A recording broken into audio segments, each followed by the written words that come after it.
Alright, we're going to continue on with this year's movies with these next three. We're actually going to go back and grab one from January that we left behind.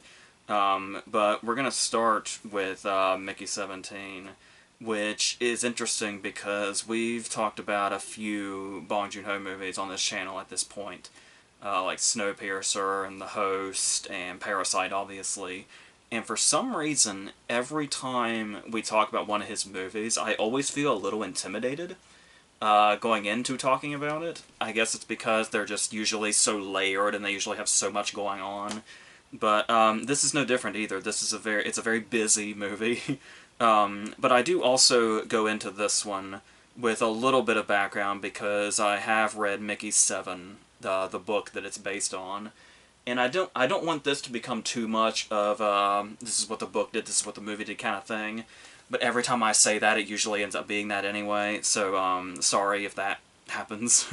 But I will say that despite it being based on that book, what's really interesting about it as far as an adaptation is concerned, if we want to start there, is the way that it goes off book quite a bit, yet pretty much most of everything that's in the book is in the movie somewhere, but it also feels like it's very much its own thing by the time it goes into it. It feels very much like a Bong Joon-ho movie by the end of it as well, so that's something that's kind of appealing, where it can still, everything is still intact, but it's also like, you want it to be the vision of the person that's making it, and not necessarily just a scene-by-scene, here's what was in the book in this, so this is one of those cases where I can get behind it. Sometimes that'll backfire, like the second movie we'll get into.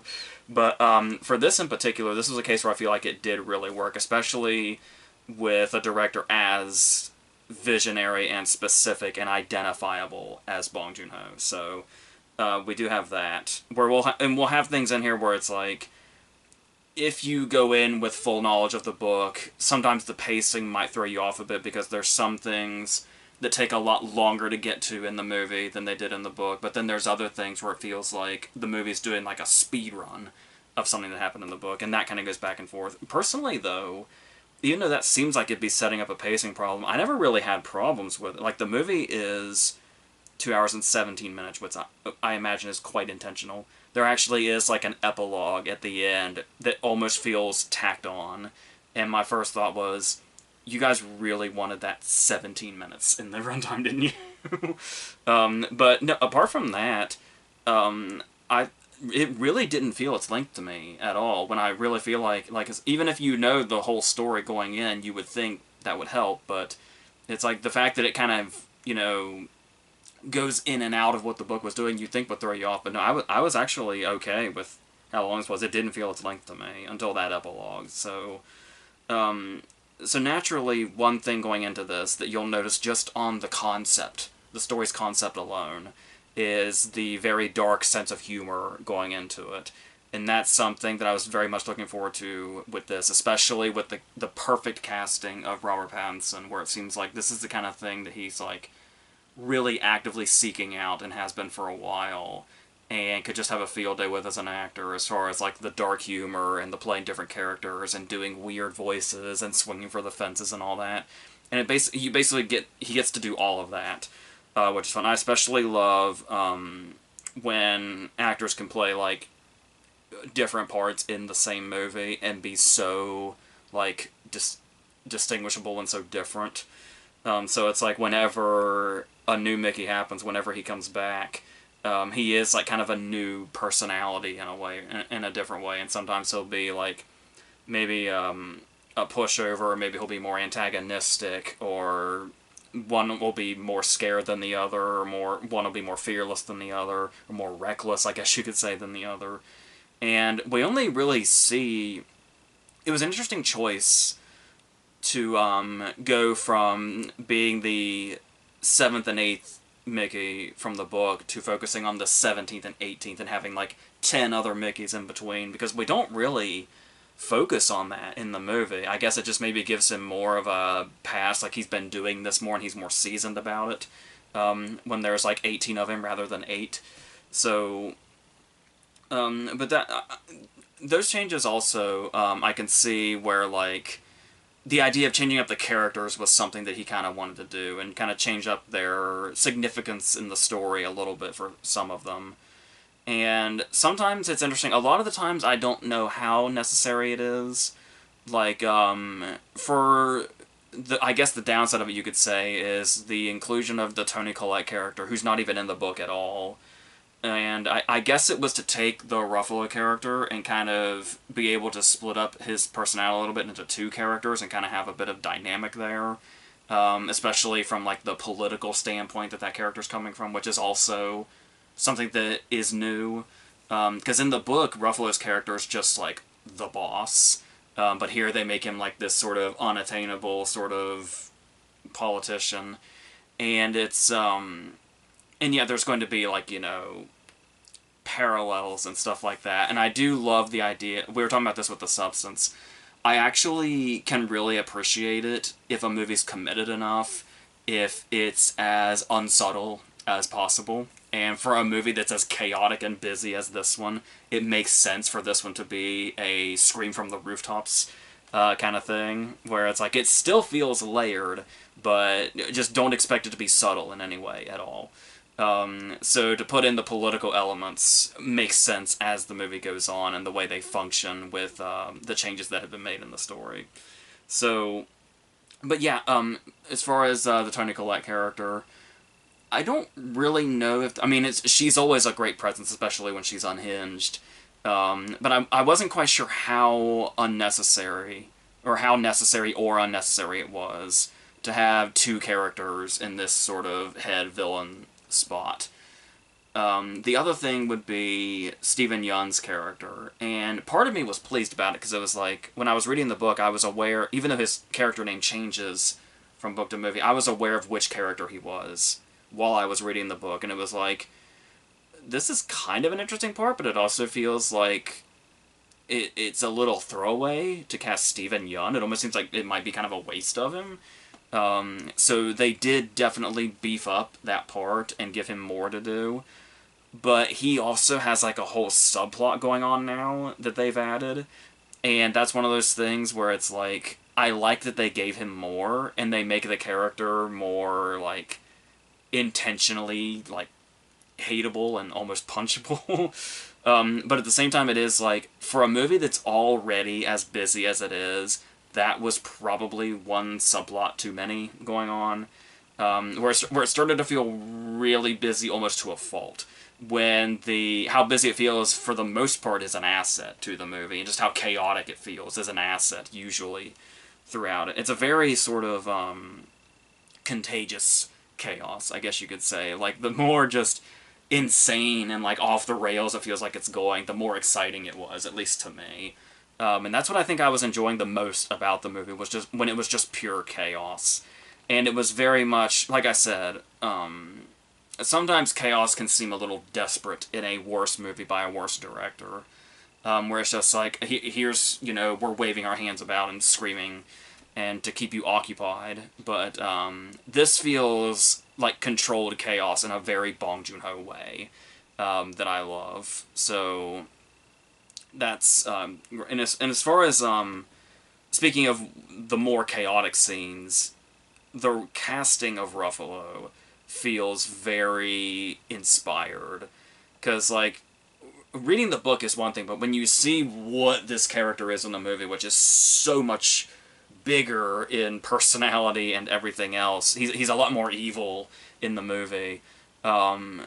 Just, Ruffalo would not have come to mind. We kind of went through this, everybody kind of went through this when Poor Things came out.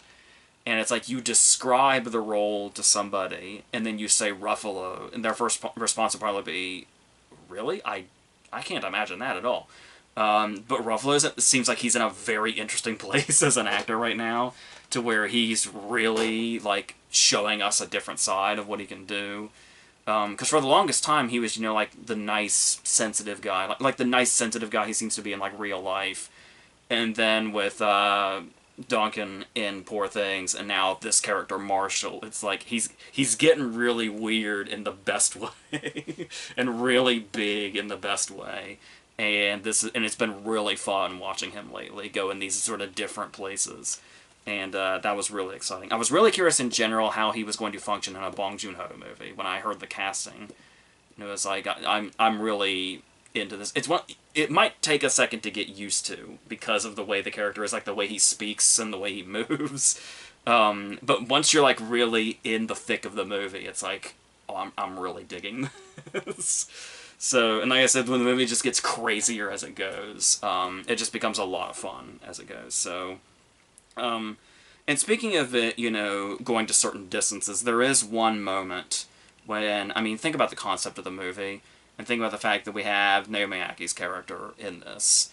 And there is a moment in the book that's actually just kind of glossed over in the book. Like, it happens very quickly in the book, but it was like, I have a feeling the movie's gonna use this. The movie's gonna do something with this particular scene. And it still was surprisingly not as, they didn't make as much of a spectacle out of it as I was expecting them to, but they went a little with it. They went more than the book did. And so that was something where it's like, they kind of know when to make a spectacle of something and when there's a lot going on, so things have to kind of move a little bit. But, yeah. That's also worth noting the, if you want to talk about, like, the technical aspect, obviously, it's a Bong Joon-ho movie, so the production design is going to be insane. Specific, I guess I should be more specific. A Bong Joon-ho, like, sci-fi dark comedy. It's like, you can imagine, how big it's going to be, and it's, yeah, just by looking at it, you get a sense of the craziness before the craziness has really even taken off, so that's really fun. There's also this operatic sort of score going on throughout it that really adds something, and like I said, just kind of adds to this sort of maybe sophisticated chaos, I guess you could also call it, on top of, like, controlled chaos. So, and there's even, like, little additions in here, like, Taskmaster fans and, you know, British comedian fans in general might recognize Tim Key, who has a really wonderfully bizarre part in this. Like, when we first saw him, I kind of thought that was going to be his only bit, and then he comes back in a significantly more bizarre fashion, and then his character keeps popping up as the movie goes on. And every time, it's always, like, jarring in this really fun and unexpected way. So, I do love that. And also just adds to the total chaos of it. So, that's... I guess if there's one thing that I was really kind of surprised it was lacking was, and if you're talking about, you know, pulling something over from the book, the idea of it being, you know, punishable by death, that there is more than one Mickey running around. And the fact that a lot of the book is about keeping Mickey 8's, or rather, the non-death of Mickey 7, under wraps to make sure nobody knows and hiding that, but them being able to both exist and function. And how there was, like, suspense in that and uncertainty of who was going to find out and stuff like that. That's what a lot of the book is. That's pretty much non-existent in the movie. Like, as far as the whole conflict of everybody else can only know one of them exists. So I was surprised they didn't do more with that, but like I said, the movie keeps itself busy with a lot of other stuff, so choices were made, and for the most part, I'm fine with them. So, like I said, and like I said, the only time it was really sort of starting to feel its length was, there is, like, a rather long epilogue for not really any particular reason. I really think it was strictly for the purpose of reaching a 2-hour and 17-minute runtime, just for the joke. But, yeah, so, as far as, and it's a really good and entertaining book, and then the movie is also, has the same vibe, but is also totally its own thing, very much a Bong Joon-ho movie. A lot of fun, and insane, and that's, what I took away from this. I don't imagine it's going to be everybody's thing, but, it's a movie I'm kind of, I'd really like to see again, too. So when that happens, when, like, when a physical release comes around, I will be very much looking forward to that. So, yeah, I had a really good time with this. So, our second movie is going to be The Electric State, which is just right away. The announcement itself that this movie existed was... And by the way, I had no knowledge of the book. I still don't really have any knowledge of the book, except that it's apparently has, like, these really incredible, like, illustrations in it, and that's, like, its draw. Where it's, like, a piece of art, like, that you can see as much as it is, like, a story being told. Or, like, a book. But, I have no knowledge of that book whatsoever. So, and I can feel like I can pretty much assume that this is not what that book is. Like, I was hearing that going in, but it's like, I can already imagine. And another reason that I can imagine that, even sight unseen, is I feel like most people, well, most people is an odd thing here. Most people who are, like, sort of fed up with the, the whole generic content Netflix thing going on, algorithm shit, stuff like that. They hear the announcement of Netflix is doing a sci-fi action movie with Chris Pratt and Millie Bobby Brown by the Russos. And basically everybody that in that same space, in that same headspace, is basically saying, oh, so this will be the most generic, needlessly expensive, green screen CGI, worthless bullshit with no personality whatsoever, no sort of staying power of any kind. It's going to come in, everybody's going to watch it in like one weekend, and then it'll be pushed off to the side and everybody will forget they even saw it. And it is like, that's basically Netflix's MO at this point, but this is like the personification of it. It's the most Netflix movie ever since Red Notice. Now, mind you, Red Notice is like a big, like, button to press, especially on this channel, because of everything I've said about Red Notice in the past. Every time I compare a movie to Red Notice, I always have to stop and make sure I clarify it's not as bad as Red Notice. And this is another one, where it's like, it's comparable to Red Notice in many ways, but I assure you, it is not near as bad as Red Notice is, because hardly anything can be as bad as Red Notice is. But going into it, it is like, I do think it helped a lot that the bar could not have been lower when I went into this. So it's like, let's just see. They spent, what is it, like $320 million. It's like one of the most expensive movies ever made, and it's like, Jesus Christ. But I will say, one thing that caught my attention right away was I did go into it, it's like, so everything's just going to be, it's going to be very expensive actors against a green screen. That's what this whole movie's going to be. Well, actually, before we even get into the opening, let's talk about before even the movie started. If you want to talk about movies feeling like content and products, I did know going in that Mr. Peanut was in some way a character in it. Like, I think I looked at the cast list, that's how I knew. Then Woody Harrelson was voicing him. So it's like, okay, I'm aware Mr. Peanut's in this movie. Whatever context that could possibly be.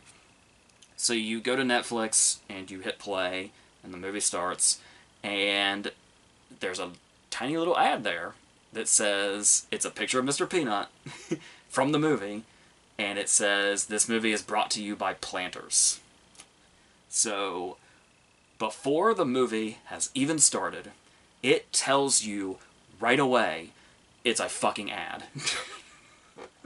It wastes no time whatsoever telling you this whole thing is a fucking Peanuts commercial. So it's like, well, at least you're upfront about it, I guess? I don't know. I don't know if that's a good thing or not.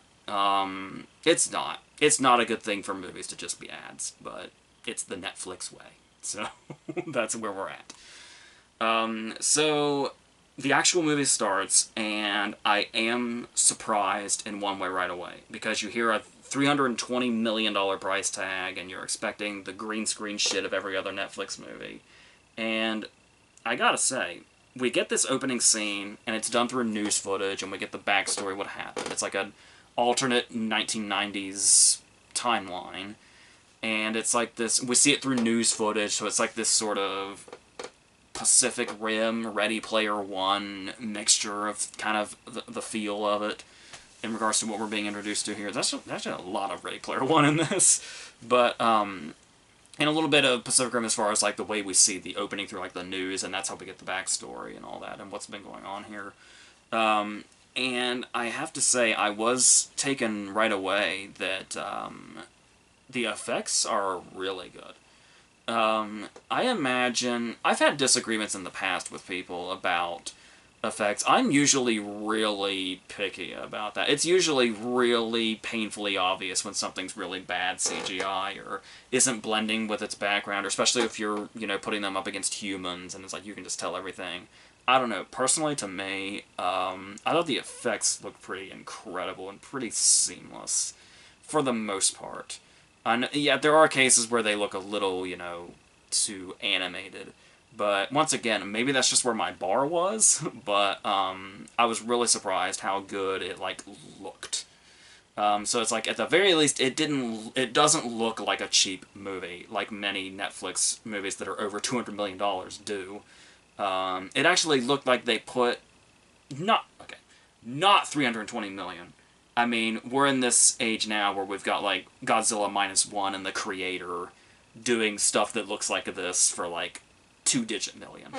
So that's something where it's like, I don't know that you'll ever be able to justify a $320 million price tag. A lot of that is probably the cast, who is barely used. I'm sure Millie Bobby Brown and Chris Pratt are doing just fine. They were doing just fine before this movie. Now they're really, really, really, really, really doing just fine. So now that we have that going on, we do have, a backstory here with Millie Bobby Brown and her brother, who is Woody Norman, who was in Come On, Come On, the Joaquin Phoenix movie. He's that kid. And we get the usual, we need to start keeping track of how many times we've done the car accident backstory.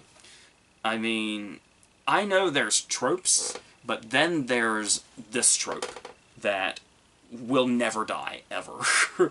And it's like, even in good movies, like Baby Driver and Megan and stuff, like, nobody can resist the car accident backstory. There has to be other ways to give characters a tragic backstory, but whatever. We get the car accident backstory again. And then it becomes this adventure movie as she escapes her foster dad, Jason Alexander, and finds a robot with her brother's consciousness in it. They meet Chris Pratt. They meet a lot of other robots, and then a big climax happens. And there's a villain. There's a couple of villains. Stanley Tucci, Giancarlo Esposito. The usual suspects. Unintentionally naming a Giancarlo Esposito movie just then. That was unintentional. And yeah, it's very, very by the book. There's like a whole middle section here where we're just introducing other characters. And it's like, oh, here's this robot, and here's this robot, and here's this robot, and here's this robot. And it basically becomes a name of spot the actor you recognize. And it's like, oh, there's Jason Alexander, oh, there's Coleman Domingo, oh, I think that's Brian Cox, and oh, I think that's Jenny Slate. And that's basically what the whole, at least middle of the movie is. And then we get, like I said, we get the Tucci and Esposito characters who are adding a little something. Esposito's not really adding a whole lot here. They didn't also add in, the Captain America that just came out. This name I almost already forgot. Brave New World. So, that's where we are with stuff like this. So, and yeah, speaking of Captain America, we will bring up that, the Russos were like a really big thing there for a minute, where it was like they did, The Winter Soldier, and then I think they did Civil War also, and then they did Infinity War and Endgame, and it's like, holy shit, what can these guys not do? And then it's like, oh wait, I forgot, it's only been Marvel movies so far, what else can they do? And so, and they had like a TV background with like, Arrested Development and stuff like that, Community, I think, as well. And so it's like, oh, okay, they're this big deal, but then they do, like, the Gray Man and stuff like that, and it's like, oh, these are actually just, like, all the other stuff that was going on, all that, like we know Marvel movies are basically just Kevin Feige movies, anyway, so it's like they're all kind of coming from one place, so it was like, yeah, I guess it wasn't extremely hard to look like they were going to be the next ginormous thing after doing these really massive movies very well. They executed them very, very well. But then to realize that when you don't have all that story backing it up that was already there, there's not a whole lot of storytelling going on in the rest of these movies they're doing. They're just kind of spectacles in a way, but they're also reined in by the Netflix-ness of it all, and it's just all very... There's not a lot here. But, like I said, with the bar being so low, it's not a painful experience, I guess. You see, I'm really struggling to say really anything about it at all. But it has other things going on in here that are not... Like, I imagine a lot of the criticisms of this movie are going to be just as generic as the movie is, because what else can you really say that isn't abundantly clear? There's a lack of story, the characters don't really have any depth, and the story beats are just whatever. Like, the turnaround... There's a turnaround, in a way, with Giancarlo Esposito's character that seems to kind of come from out of nowhere. And there's just, like, no emotional backbone to anything. I mean, it's really trying with the brother-sister thing going on, but there's just no... It's really, really hard to feel for something that feels so sort of empty and like a product. Something very corporate-driven to its existence. And like I said, I don't know anything about this book. It's apparently a beloved book, so I imagine there's definitely something going on in there that could be in here, that could have given this movie some emotional foundation or emotional backbone, but that's not what they were going to go with, because we needed the spectacle. We needed the $320 million that did not go into writing at all. So you're going to have that. There's, you know, like, there's guilty pleasure things in here, I'm sure. I've talked before about how one of my guilty pleasures is a character that you don't expect to have a high-pitched scream having a high-pitched scream. That joke's in here, and it works on me every single time, no matter how many times I see it, no matter what kind of movie it's in. A movie like this, an animated movie, it doesn't matter. That joke will always work on me. And it's... and they're trying to... You know, Chris Pratt's doing the Star-Lord thing, which everybody knew going in. Like, before the movie had shot a frame, you say Chris Pratt's in this movie, and people say, oh, he's probably just doing Star-Lord again. Well, yeah, of course, you know, you can't... It's a generic criticism, but it's also not a wrong one, so there you go. To the point, okay? To the point that he's got, like, this shaggy hair thing going for most of it, and then when we get into the third act, when we're gearing up for the climax and everybody's ready to go and everybody's ready to fight, they just go ahead and cut his hair so he looks like Chris Pratt again. Not that he was hidden or anything, not that he's a chameleon by any means. It was just very funny to me that it was like, well, everybody knows that's Chris Pratt at this point. Let's just cut his fucking hair and make him look like Chris Pratt. So it's like, if we really want to go in for the whole, this is what he does, this is what he can do, the end. The only time he seems to be not Chris Pratt, I guess, is in Westerns, because I actually really liked him in Antoine Fuqua's Magnificent Seven, and he was the villain in a Western called The Kid that Vincent D'Onofrio directed. It's like that, he was kind of doing something different, but don't expect that here at all. In fact, by the way, this movie is so generic. If you had told me that the most overplayed song in the history of ever, Don't Stop Believing, if you had told me that Don't Stop Believing was on the soundtrack, I would have probably thought you were kidding. No, it's in there. So, that's... Yeah, but like I said, if you set the bar low enough, it's not painful. But there's not really anything in here otherwise. It's probably exactly what you're expecting, but at least in the effects department, and I guess you could say in the world-building department, I guess, it's not as lazy as it lets on. But writing-wise, and like character-wise, and everything that's going on in the middle of this over 2-hour movie, is just, it's very, exactly what you said, it's very, very Netflix. So that's, they wanted a brand. They kind of monkey's pawed their way into a brand. So it's like, yep, that's definitely Netflix. I can tell right away. Great. So that's what that is. So I feel like I didn't even really say anything for the past 15 minutes because that's what that movie is. So, let's end on One of Them Days, a movie with a much better reputation. So, this is one that I missed in January, but I was very much looking forward to seeing it, because I've been a big fan of Keke Palmer for quite some time. I don't like to be one of those people, but I kind of pride myself on being one of those. I was a fan of Keke Palmer before it was cool, in a way. Before she blew up again, I was one of those people saying, where did Keke Palmer go? It's like, all the way, like, Akila and the Bee is as far back as we can go. And yeah, and now this blow up that's happened ever since, I've been really happy with everything from like Nope to this and all her TV presence and everything, and just being one of like the big names now. And the reason for that, of course, is that she just has this. It's kind of hard to pull off in a way. You could almost say it's this sort of. I don't want to say it's like a Kevin Hart thing. I want to avoid that. But it's a very... She's a very big personality in her roles. Like, it's this sort of, like, niche that she's found that she can do. But I feel like there's definitely a depth to her, to where she's not one of these people that blows up for a little bit and then disappears, where it's like, oh, it's their thing, it's their shtick, and that's just what they do. It's like, she definitely has a very recognizable personality that she brings to her roles, but there's always more going on, and she can always shift into like a serious mode, or in Nope's case, like, you know, scare horror mode, or even like action hero, even in a horror movie. And so, like, doing the Akira slide and all that, looks very good on her. And yes, of course, it's like she was made for like big comedies like this, and especially this one, because one of the things you probably keep hearing about this movie is that it's the kind of comedy that people have been like asking for.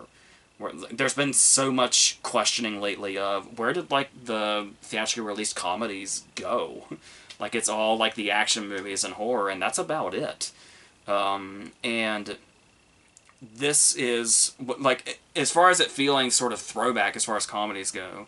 One thing that got me really excited for this movie especially was so many people were saying that it was basically a new generation's Friday starring Keke Palmer. And it's like, that sounds amazing. And yeah, that is basically what it is. And it's even got that sort of ticking clock factor as far as it being set in one day, where she's racing towards two different things. This very important job interview she has, and she's going to get evicted at like 8 o'clock. And so we're kind of seeing a countdown to these things as it goes on, and then just the problems keep piling on and get more and more outlandish and ludicrous as they go, and these obstacles that they have to keep going through and hoops they have to keep jumping through as it goes, setting up for big comedy set piece after big comedy set piece after big comedy set piece. And it's a great setup. It's a perfect setup for like a sort of the classic sort of comedy that we've been missing. And now, I will say, I'm giving this movie the benefit of the doubt, because I definitely feel like your environment has a lot to do with how you respond to this movie. Because I was surprised when I was watching it that there weren't a lot of, like, big laughs for me. There weren't, like, huge laughs. It was just like, oh, that's funny, or oh, that's a funny situation, or whatever. When I say environment definitely matters, it is to my understanding that this movie is incredible if you're like, if you saw it in theaters and you were in a crowd, or you were in like a big group, and like, so laughter can get very contagious, and just the chaos factor and everything going on. It's definitely one of those that's like a group experience movie. And I was by myself watching this at like 3 o'clock in the morning. So that probably totally changed everything, and why it didn't feel like the laughs were like really big to me. So I think it definitely matters if you're like in a big group, or you're in like a theater setting and like all the people are all laughing at the same stuff at once. That's a significantly different experience for comedies, and that's why theatrical release comedies are important to have in that particular outlet. So, and that's just proof of it, with the fact that I did feel a bit underwhelmed as far as the laughs being like really big.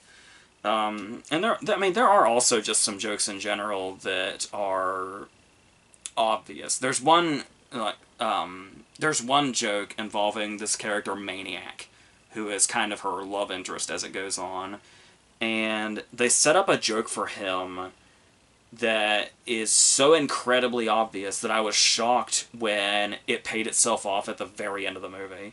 To the point that, like, throughout the movie I was wondering, like, well, they haven't technically revealed that yet, but I feel like, are we just supposed to know that without them revealing it because it's so obvious? And I know the punchline came at the very end of the movie, and it was like, oh, shit, okay. That was so that joke was obvious all along. And it's like the second half of the movie. But that's just, like, one. Most of the jokes do land, and the situations are, like, get appropriately out of control. It's another thing, like we were talking about with Mickey 17 and its chaos, where it's like, it doesn't feel like it's just making noise to get your attention like a lot of comedies will do. It is, like, it does gradually build, and it does put them in situations that make sense, and it's like where we can see how they get from point A to point B and how they get from one situation into the next as it goes on. So just structurally it works as a comedy in how they get into the situations they do, and that it's not just like for the sake of, craziness or chaos or whatever. So that's really appealing. And the fact, just to go back to my Keke Palmer fandom, just how she can really carry any movie, I think. Like, we're not with whether it's a horror movie or whether it's a comedy. I'm sure she could do a drama as well, pretty easily. So that's gonna really take it a long way. Like, even if this was a struggling script, and this is not a struggling script, but even if it was, she could still have easily carried it to the finish line. And I guess I have to also shout out somebody, her co-star, SZA. And the thing about SZA is that she is huge right now. She's having a very, very big year, and has been around for some time. I know I have heard her name plenty of times over the years. But here's the thing, is I'm not exactly, like, plugged into the music scene, especially, like, current music. So I knew her name, but I wouldn't have been able to place her, like, her face. So, and I didn't know that she was in this. So the whole time I watched the movie, I did not know that that was SZA. And the thing that I think is really impressive about that is apparently this is her first movie, and it never once occurred to me that this was somebody who was on their first movie, and somebody whose main thing is not acting. That never once occurred to me, even though I had no idea who she was by looking at her. So that, I feel like that speaks volumes to how well she plays off her as well. It is a very frustrating character, but the performance is absolutely there. So that was really impressive when I learned. It's like, holy shit, that's, not only is she a musician, but she's never acted before. And I had no idea that she wasn't an actress, or she is now, but wasn't when she went into this movie. So I was really impressed with that. And what I also liked about this, as far as it being like a classic comedy, is that I'll bring in a Friday comparison, since that's what we kind of opened this with and what gets brought up a lot. The fact that it stays a comedy. Like, we do have the moments between them. Like, we have the tension in their friendship, and we always have the moment where there's the conflict and there's the downside. I mean, conflicts are what the movie's made of, but the one between them and their friendship that puts their friendship on the line, that we always know is coming. It's like, that moment's gonna come, but the problem with a lot of comedies, especially in, like, that 2000s era, like I said, I put a lot of this on Apatow, and then what followed Apatow, which was, we had a long string of comedies that didn't want to stay comedies. It was like the people making them really, really, really wanted to make a drama disguised as a comedy, and that's what comedy movies were for a very long time, it felt like.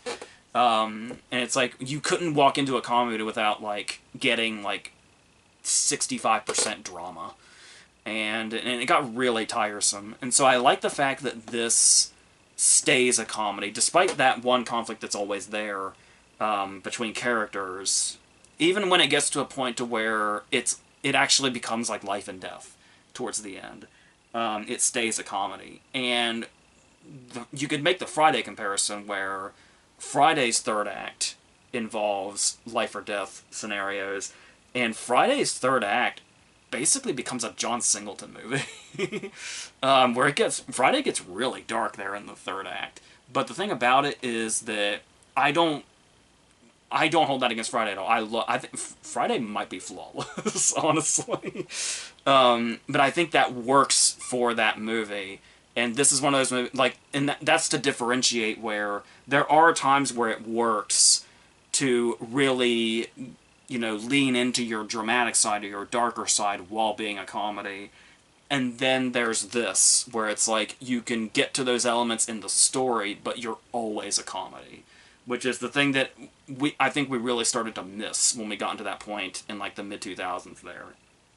Obviously, Friday's, like, pure 90s, so it knew what it was doing, and it was kind of in its specific era, where the balance for that wasn't as jarring as it got in, like, the 2000s.